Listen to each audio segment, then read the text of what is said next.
বাস্তব সংখ্যা বা রিয়াল নাম্বার এই অধ্যায়টি নিয়ে আলোচনা করছি। সো আগের লেকচারে আমরা বাস্তব সংখ্যার প্রাথমিক ধারণা নিয়ে আলোচনা করেছি এবং বাস্তব সংখ্যা সম্পর্কিত যে প্রাথমিক তথ্য ছিল সেই তথ্যগুলি আমাদের যে সত্য না মিথ্যা সেগুলো আমরা যাচাই করেছি। আজকের লেকচারে ধরে লেখা আছে, প্রশ্নে কী দেওয়া আছে যে নিচের সংখ্যাগুলির মধ্যে কোনটি মূলদ সংখ্যা এবং কোনটি অমূলদ সংখ্যা লিখতে বলেছে। দেখো, আমরা জানি যে বাস্তব সংখ্যা দুই প্রকার, একটা হলো মূলদ সংখ্যা, একটা অমূলদ সংখ্যা। মূলদ সংখ্যার দল এবং অমূলদ সংখ্যার দলের সমষ্টিকে আমাদের কী বলা হয়? বাস্তব সংখ্যা বলা হয়। আর মূলদ সংখ্যাকে বলা হয়, মূলদ সংখ্যা হলো আমাদের যে সকল সংখ্যাগুলিকে আমরা পি বাই কিউ আকারে প্রকাশ করতে পারি। আর অমূলদ সংখ্যাকে বলা হয় যে সকল সংখ্যাগুলিকে আমরা পি বাই কিউ আকারে প্রকাশ করতে পারি না। তার মানে মূলদ সংখ্যার উদাহরণ কীরকম হবে? 1, 2, 3, 5, 6, 7। দেখো, প্রত্যেকটা সংখ্যা মূলদ সংখ্যা। আর অমূলদ সংখ্যা কেমন? অমূলদ সংখ্যাকে চেনার সবথেকে সহজ উপায় হলো যে সকল সংখ্যাগুলো আমাদের রুটের মধ্যে আছে, কিন্তু এই রুটের মধ্যে যে সংখ্যাটি থাকবে সেটা আমাদের কোনো বর্গ সংখ্যা হওয়া চলবে না। যেমন ধরো নাও √2, √3, √7, √8, এগুলো প্রত্যেকটা হলো আমাদের অমূলদ সংখ্যা। কারণ দেখো 2, 3, 7, 8 এটা কিন্তু কি পূর্ণবর্গ সংখ্যা নয়। কিন্তু যদি বলা হয় √4, দেখো রুটের আকারে আছে, রুটের আকারে আছে কিন্তু এটাকে আমরা মূলদ সংখ্যা বলতে পারবো না। কেন? কারণ রুটের মধ্যে থাকলে দেখো এটা বের করতে পারছি আমরা যে 2 তখন কত হচ্ছে আমাদের 2। তাহলে √4 আসলে কিন্তু দেখো 2, তার মানে একে আমরা পি বাই কিউ আকারে প্রকাশ করতে পারছি। সেই জন্য √4 রুটের আকারে থাকলেও সেটা কিন্তু অমূলদ সংখ্যা নয়।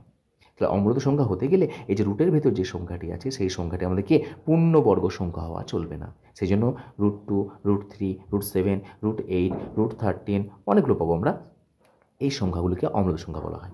তাহলে দেখো, আমরা যাচাই করব প্রথম যে সংখ্যাটা দিয়েছে যে √9। তাহলে √9 এটা আমাদের অমূলদ সংখ্যা না মূলদ সংখ্যা? দেখো, যদি আমরা বের করতে পারি অর্থাৎ পি বাই কিউ আকারে প্রকাশ করতে পারি তাহলে সেই সংখ্যাগুলিকে মূলদ সংখ্যা বলা হবে। তাহলে প্রথম দেখা গেছে √9। √9 কত হবে আমাদের বলো? একে দেখো আমরা ভাঙতে পারছি 3 × 3, বা আমরা বলতে পারি যে এটা হচ্ছে 3²। তো বেরিয়ে আসছে কত? 3। দেখো, √9 চেহারা কিন্তু রুটের মধ্যে আছে, বর্গমূলের মধ্যে আছে, কিন্তু বর্গমূলের মধ্যে থাকলে সরাসরি আমরা কখনো অমূলদ সংখ্যা বলতে পারবো না। সবথেকে সহজ উপায় যে আমরা রুটের মধ্যে থাকলে তাকে অমূলদ সংখ্যা বলবে, কিন্তু দেখবে যে ভেতরে যে সংখ্যাটি আছে সেই সংখ্যাটি আমাদের পূর্ণবর্গ সংখ্যা না পূর্ণবর্গ সংখ্যা নয়। যদি পূর্ণবর্গ সংখ্যা হয় তাহলে দেখো বেরিয়ে আসছে, তার মানে এটা আমরা দেখো পি বাই কিউ আকারে লিখতে পারছি। 3/1 কিছু নেই মানে, তার মানে এটা পি বাই কিউ আকারে প্রকাশ করা যাচ্ছে। তার মানে এর সংখ্যাটি কী বলা হবে? এটা হলো আমাদের √9 হলো আমাদের মূলদ সংখ্যা। পরবর্তী সংখ্যা রয়েছে দেখো √225।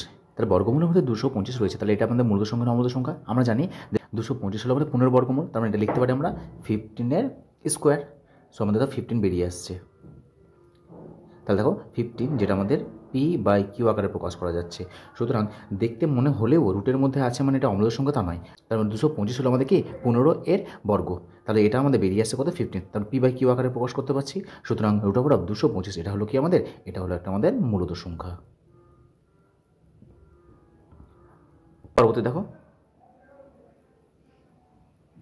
√7। তাহলে দেখো √7কে আমরা কিন্তু একে কিন্তু বাইরে বের করতে পারবো না। তাহলে √7 একে যেহেতু আমাদের ভেতরে যে সংখ্যাটি আছে এটা হলো একটা আমাদের মৌলিক সংখ্যা।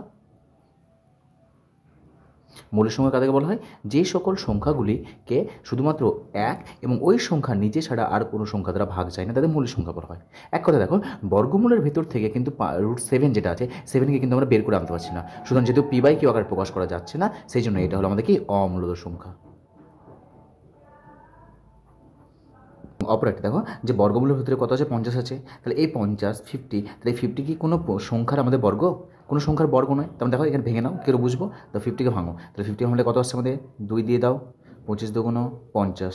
দেখো 5 দিয়ে যাচ্ছে, 5 × 5 = 25। তার মানে √50কে আমরা এইভাবে ভাঙতে পারছি যে 2 × 5 × 5। রুটের মধ্যে যেটা থাকবে ডবল তাকে বের করতে পারি।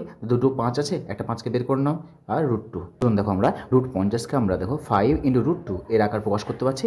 যেহেতু √2কে আর আমরা ভাঙতে পারছি না, বের করতে পারছি না, সুতরাং এটা মূলদ সংখ্যার অমূলদ সংখ্যার গুণফল, আর মূলদ সংখ্যার অমূলদ সংখ্যার গুণফল হলে সেটা সর্বদা অমূলদ সংখ্যা হয়। সুতরাং এটা হলো আমাদের একটি অমূলদ সংখ্যা।